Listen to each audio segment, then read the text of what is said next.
Welcome to Amrit senior secondary school. आज हम अपना 7th वीडियो करने जा रहे हैं सी प्रोग्रामिंग का। पिछले वीडियो में हमने इफ एल्स और नेस्टेड इफ्स यूज की थी मल्टीपल कंडीशंस के लिए। आज हम एल्स इफ क्लॉज का यूज करना सीखेंगे।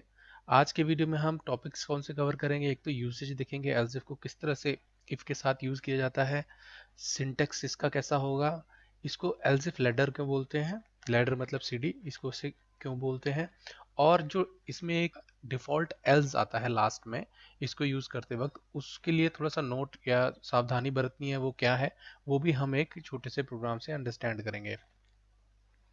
ये राइट साइड में जो है ये प्रोग्राम आज हम करेंगे ग्रेडिंग प्रोग्राम है। जैसे आपकी ग्रेडिंग होती है स्कूल में, जैसे आपने 60 से ऊपर मार्क्स लिए तो कुछ डिवीजन आती है या ए प्लस जैसे होती है, तो हमने ये एग्जाम्पल लिया है एल्सिफ को समझने के लिए। पढ़ लेते हैं प्रोग्राम क्या है। User enters the value of the marks obtained in a test. User marks enter करता है जितने उसके आए हैं किसी टेस्ट में, और इस ग्रेडिंग रूल्स जो नीचे दिए गए हैं ये चार कंडीशंस के हिसाब से उसकी ग्रेडिंग होती है। इफ मार्क्स आर 60 और मोर देन फर्स्ट डिवीजन, 60 से ऊपर हो तो फर्स्ट डिवीजन डिस्प्ले होना चाहिए यूजर को। अगर 50 टू 59 रेंज में आता है तो सेकंड डिवीजन, 40 टू 49 रेंज में आता है तो थर्ड डिवीजन, और अगर लेस देन 40 होते हैं मार्क्स तो हमें डिस्प्ले करना है कंसोल में फेल। तो इस प्रोग्रामिंग को स्टार्ट करते हैं।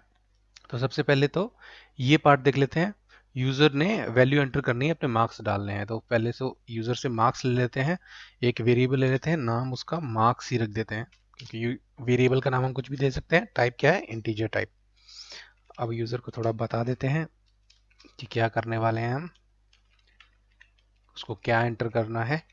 प्लीज एंटर योर मार्क्स, ये हमने यूजर को बता दिया।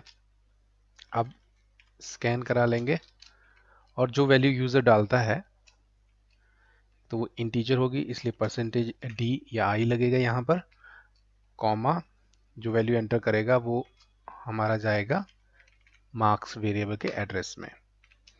तो वैल्यू स्टोर हो चुकी है, यहाँ तक तो सिंपल काम था, हम पहले भी कर चुके हैं। अब यहाँ पर आ जाता है, देखिए राइट साइड में ग्रेडिंग रूल्स है।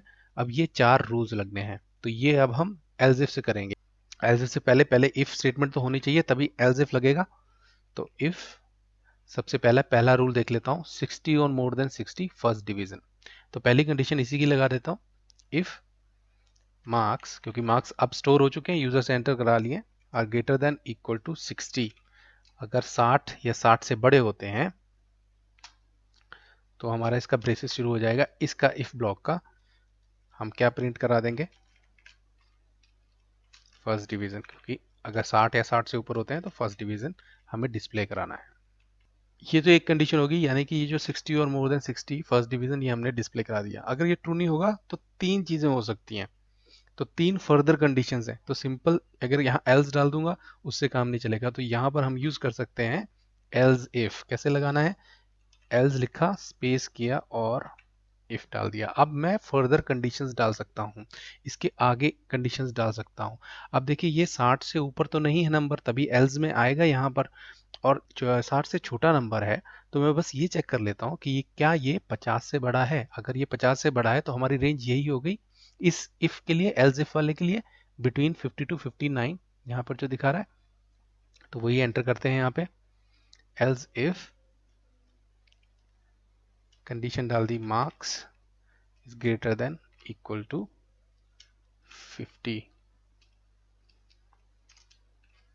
इसकी ब्रेसेस अगर 50 टू 59 में होगा तो हमें प्रिंट कराना है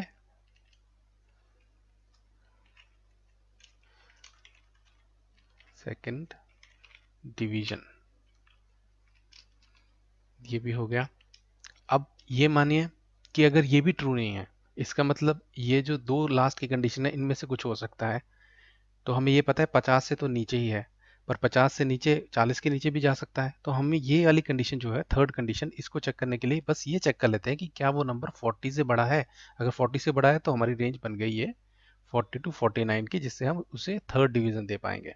तो एक बार एक और एल्स इफ लगा दिया, एल्स स्पेस देकर इफ। अब यहाँ पे मार्क्स चेक कर लिए कि क्या 40 या 40 से ऊपर है। अगर हैं तो हम प्रिंट करा देते हैं थर्ड डिवीजन।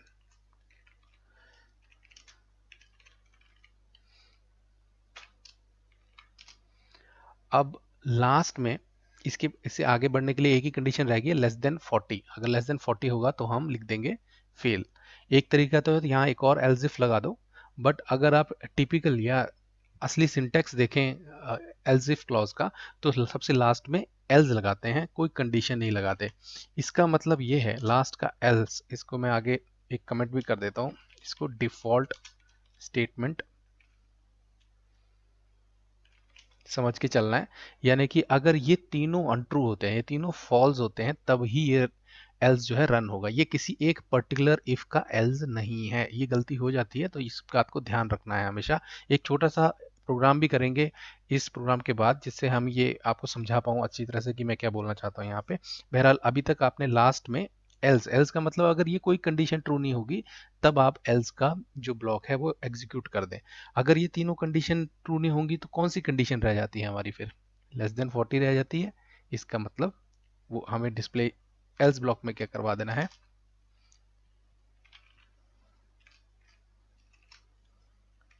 फेल। तो ये हमने चारों कंडीशन लगा दी हैं।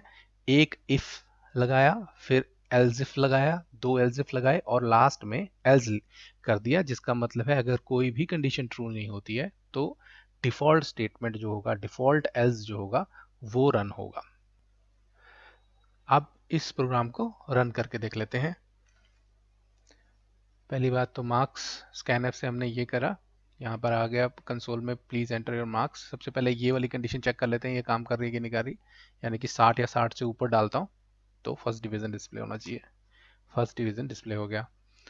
फिर से रन करते हैं प्रोग्राम। इस बार यही चेक कर रहा हूँ, सेकंड इफ है जो एल्स इफ के साथ है। 50 डाला, second division. Third if check करना है, 40 डालना है तो थर्ड डिवीजन। और अगर इससे कम डालता हूँ, यानी कि सपोज करो 35 मार्क्स डाल दिए जो 40 से कम है, तब कौन सा एग्जीक्यूट होगा? क्योंकि ये सारी तीनों स्टेटमेंट्स जो हैं वो ट्रू नहीं है, तो ये डिफॉल्ट स्टेटमेंट है, डिफॉल्ट एल्स है, वो एग्जीक्यूट हो जाएगा और फेल डिस्प्ले हो जाएगा। तो ये इस प्रोग्राम से हमने देखा कैसे यूज करते हैं, किस तरह से यूज करते हैं हम एल्स इफ क्लॉज को। अब हम थोड़ा सा सिंटैक्स देख लेते हैं। सिंटैक्स एक्चुअली ये प्रोग्राम अगर आपको याद होगा तो आराम से लिख पाएंगे, पर फिर भी यहाँ पे अगर एग्जाम में आए कि सिंटैक्स एल्स इफ का लिखिए तो कैसे आएगा। तो इफ यहाँ पे कंडीशंस होंगी, इस इफ का ब्लॉक होगा यहाँ, स्टेटमेंट्स या कोड ब्लॉक इस इफ का। उसके बाद एल्स इफ कंडीशन और इसका ब्लॉक कोड ब्लॉक होगा। अब ये एल्स इफ कितनी भी हो सकती हैं, तो you can have multiple else if है, कितनी भी कंडीशंस लगा सकते हैं। और लास्ट में एल्स और जिसका कोड ब्लॉक। एल्स को हम क्या बोल रहे हैं यहाँ पे, डिफॉल्ट स्टेटमेंट है, याद रखना डिफॉल्ट स्टेटमेंट है। यानी कि अगर कोई भी कंडीशन ट्रू नहीं होती है, सारी कंडीशंस फॉल्स होंगी, तब ओनली देन एल्स का जो कोड ब्लॉक होगा वो एग्जीक्यूट होगा। अगर आप इसका एग्जीक्यूशन देखें तो एग्जीक्यूशन एक लैडर की तरह ही तो है। फॉर एग्जांपल यहाँ पे अगर यहाँ पे यूज़र ने मार्क्स डाले, सबसे पहले लेते हैं 34 मार्क्स डाले फॉर एग्जांपल 34, तो देखिए लैडर किस तरह से एग्जीक्यूट होगा। एल्स इफ में गए, ये कंडीशन चेक की, ट्रू नहीं है, 60 से बड़ा नहीं है 34, तो सेकंड स्टेप ऑफ लैडर चले गए। 50 से बड़ा है, नहीं है, तो फिर नीचे जाना पड़ा। 40 से बड़ा है, थर्ड स्टेप पे चले गए, ये भी नहीं है, तो बाय डिफॉल्ट हमारी क्या है, फोर्थ स्टेटमेंट जो है ये रन हो गई। तो दिस टाइप ऑफ लेडर, ये एक लेडर फॉर्मेशन जो हो रही है, इस तरह से एग्जीक्यूशन होती है एल्स इफ में। एक और एग्जांपल लेते हैं। अब अगर यहाँ पर यूजर मार्क्स एंटर करता है फॉर एग्जांपल 45, तो लेडर कहाँ पर छूटती है देखिए। सबसे पहले इफ में गए, 60 से बड़ा है, चेक हुआ, नहीं है, चलिए नेक्स्ट नेक्स्ट लेडर के नेक्स्ट स्टेप पे चले जाइए। 50 से बड़ा है, नहीं है। अब थर्ड स्टेप पे आ जाइए, 40 से बड़ा है, यस है, और इसके बाद कुछ एग्जीक्यूशन नहीं होगी, यहाँ पर हमारी एग्जीक्यूशन हो जाएगी और थर्ड डिवीजन जो है वो डिस्प्ले हो जाएगा। एल्स जो डिफॉल्ट स्टेटमेंट जैसे हमने डिस्कस किया था, इसको थोड़ा और समझ लेते हैं। अब मैंने ये प्रोग्राम रन किया, अब मेरी गलती से फॉर एग्जांपल मैंने -50 डाल दिया, मेरे मार्क्स से 50 पर मेरे से गलती से एंटर क्या हो गया, -50। अगर इसे एंटर करूंगा तो क्या आंसर आना चाहिए? वैसे आंसर आना चाहिए कि आपने गलत नंबर एंटर कर दिया, क्योंकि -50 तो एक रॉन्ग नंबर है ना, 0 से 100 तक ही नंबर्स आ सकते हैं आपके। चलिए देखते हैं होता क्या है, -50 एंटर करता हूं तो मुझे फेल बता देगा वो, क्योंकि जो डिफॉल्ट स्टेटमेंट का मतलब क्या है, अगर ये कोई भी कंडीशन ट्रू नहीं होती हैं तो आप डिफॉल्ट में फेल दिखा दो, चाहे उसने -50 एंटर किया हो, गलत ही एंटर किया हो तब भी। यानी कि यहाँ पर एल्स स्टेटमेंट जो डिफॉल्ट स्टेटमेंट है उसके लिए 35 यानी कि जो 40 से नीचे वैल्यू है एक वैलिड वैल्यू है, और एक इनपुट रॉन्ग है यानी कि -50 -80 यूजर डाल देता है, उन दोनों को वो समान लेके ही चल रहा है, उन दोनों के लिए आंसर एक ही दे रहा है, फेल। तो इसको अगर हम करेक्ट करना चाहें तो कैसे कर सकते हैं? यहाँ पर सिंपल एल्स को छोड़कर पहले एल्स इफ लगा देते हैं, यहाँ पर एक और कंडीशन लगा देते हैं, marks greater than equal to 0। अगर 0 और 40 के बीच में होंगे तो वो फेल ही है बच्चा, और लास्ट में एल्स लगा देते हैं, और एल्स के कोड में क्या प्रिंट कराएंगे हम? अब जो मैसेज जाना चाहिए अगर वो गलत नंबर एंटर करता है, you have entered the wrong